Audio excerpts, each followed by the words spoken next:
एक ऐसी जगह जहां पर आज भी मौजूद है भगवान गणेश जी का कटा हुआ सिर। जी हाँ दोस्तों, अगर मैं आपसे कहूं कि भगवान गणेश जी का कटा हुआ सिर आज भी इस धरती पर मौजूद है, शायद मेरी बात सुनकर आप सभी लोग सोच में पड़ जाओगे, लेकिन ये बात सच है कि आज भी भगवान गणेश जी का कटा हुआ सिर एक गुफा में मौजूद है। जी हाँ दोस्तों, वीडियो काफी इंटरेस्टिंग होने वाला है। अगर चैनल पर नए हो तो चैनल को सब्सक्राइब जरूर कर ले और नीचे जो बेल आइकन है उसे भी प्रेस कर देना, ताकि जब भी हमारा नया वीडियो अपलोड हो तो सबसे पहले आप सभी तक पहुंच पाए। जैसे कि हम सब जानते हैं कि भगवान गणेश जी का सिर एक हाथी का सिर है, लेकिन दोस्तों गणेश जी को एक हाथी का सिर लगाने का कारण क्या था? आज इस वीडियो में हम गणेश जी के कटे हुए सिर के बारे में जानने वाले हैं कि आखिरकार भगवान गणेश जी को हाथी का सिर क्यों लगाया गया, और साथ ही में वो जगह के बारे में भी बताने वाला हूँ जहाँ पर आज भी गणेश जी का कटा हुआ सिर मौजूद है। शिव पुराण कथा अनुसार माना जाता है कि एक बार माता पार्वती स्नान करने जा रही थी। इससे पहले उन्होंने अपने शरीर पर हल्दी चंदन का लेप लगाया था। बाद में माता पार्वती ने हल्दी चंदन के उस लेप को अपने शरीर पर से उतारा और उन्होंने उस लेप का पुतला बनाया। साथ में माता पार्वती ने उस पुतले के अंदर प्राण भी डाल दिए। तब माता पार्वती की दिव्य शक्ति से विघ्नहर्ता बाल गणेश का जन्म हुआ,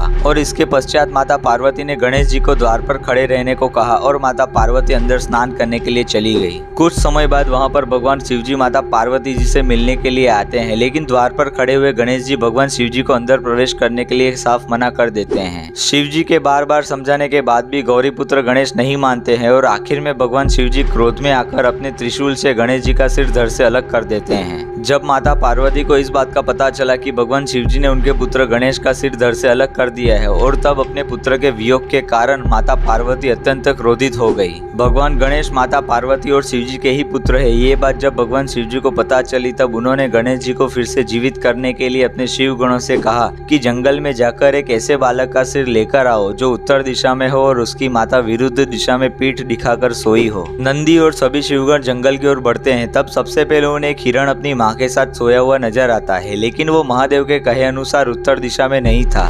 फिर आगे बढ़ते ही सभी शिवगणों को एक हाथी का बच्चा दिखाई देता है जो कि महादेव के कहे अनुसार ही था, और वो बच्चा कोई और नहीं बल्कि एक गजासुर नाम का राक्षस था जो कि अपने पिछले जन्म के श्राप के कारण इस जन्म में हाथी का रूप धारण किया था। गजासुर को भगवान शिव जी ने श्राप मुक्त होने के लिए वरदान दिया था, और उस वरदान को पूरा करने के लिए नंदीगण गजासुर का सिर लेकर शिव जी के पास कैलाश आ पहुंचते हैं। जिसके बाद भगवान शिव जी ने गजासुर हाथी का सिर गणेश जी के धड़ से जोड़ दिया और उनको फिर से जीवित कर दिया। साथ में शिव जी ने भगवान गणेश जी को वरदान देते हुए कहा कि आज से पूरे संसार में गणेश जी को गजानन के नाम से जाना जाएगा। और दोस्तों इसी कारण आज भी हम भगवान गणेश जी को गजानन के नाम से भी पुकारते हैं। अब दोस्तों ये थी भगवान गणेश जी के कटे हुए सिर को फिर से जोड़ने की कथा। इसके बाद गणेश जी गजानन कहलाए। लेकिन आपने कभी इस बात पर गौर किया कि शिव जी ने अपने त्रिशूल से गणेश जी का जो सिर काट दिया था वो आखिर कहाँ गया और आज वो कहाँ पर मौजूद है? तो चलिए दोस्तों, आज हम उस जगह के बारे में जानते हैं जहाँ पर आज भी भगवान गणेश जी का कटा हुआ सिर मौजूद है। दरअसल ये जगह उत्तराखंड के पिथौरागढ़ जिले में गंगोली हाट में मौजूद है, जिसे पाताल भुवनेश्वर मंदिर के नाम से भी जाना जाता है। ये जगह पहाड़ पर नहीं बल्कि जमीन के अंदर 90 फुट जितनी गहरी गुफा में मौजूद है, और इसी गुफा में गणेश जी का कटा हुआ सिर भगवान शिव जी ने अपने हाथों से स्थापित किया था, और वो आज भी यहाँ पर मौजूद है। भगवान गणेश जी के कटे हुए सिर के ठीक ऊपर 108 पंखुड़ियों वाला ब्रह्म कमल के रूप में एक चट्टान मौजूद है, जिनमें से निरंतर पानी की बूंदें बहती रहती है। दोस्तों पाताल भुवनेश्वर गुफा को लेकर कई मान्यता है। माना जाता है कि इस मंदिर में 33 कोटि देवी देवताओं का वास है, और इस गुफा के अंदर भगवान शिव जी का एक शिवलिंग भी मौजूद है, और वहां पर जाने के लिए 160 मीटर लंबी सुरंग से होकर जाना पड़ता है, जो कि समुद्र तल से करीब 90 फीट जितनी गहरी है। माना जाता है कि पाताल भुवनेश्वर गुफा की खोज त्रेता युग में राजा ऋतुपर्ण ने की थी, और इस बात की जानकारी आदि गुरु शंकराचार्य ने दी थी। जिसके बाद ऋतुपर्ण राजा ने इस जगह पर भगवान शिव जी की पूजा आराधना करनी शुरू की थी। पौराणिक कथाओं के अनुसार कहा जाता है कि पाताल भुवनेश्वर की गुफा में स्वर्ग जाने के 4 द्वार मौजूद है, जिनमें से पहला पाप द्वार, दूसरा धर्म द्वार, तीसरा मोक्ष द्वार और चौथा युद्ध द्वार है। प्राचीन कथा अनुसार जब रामायण में युद्ध के दौरान प्रभु श्री राम और रावण के बीच में युद्ध हुआ था, तब इस युद्ध में रावण की मृत्यु हुई थी। माना जाता है कि रावण की मृत्यु के बाद इस गुफा में मौजूद पाप द्वार हमेशा के लिए बंद हो गया था। साथ ही में यहाँ पर अन्य कथाएं भी प्रचलित है जो कि इस गुफा को सबसे अलग दर्शाती है।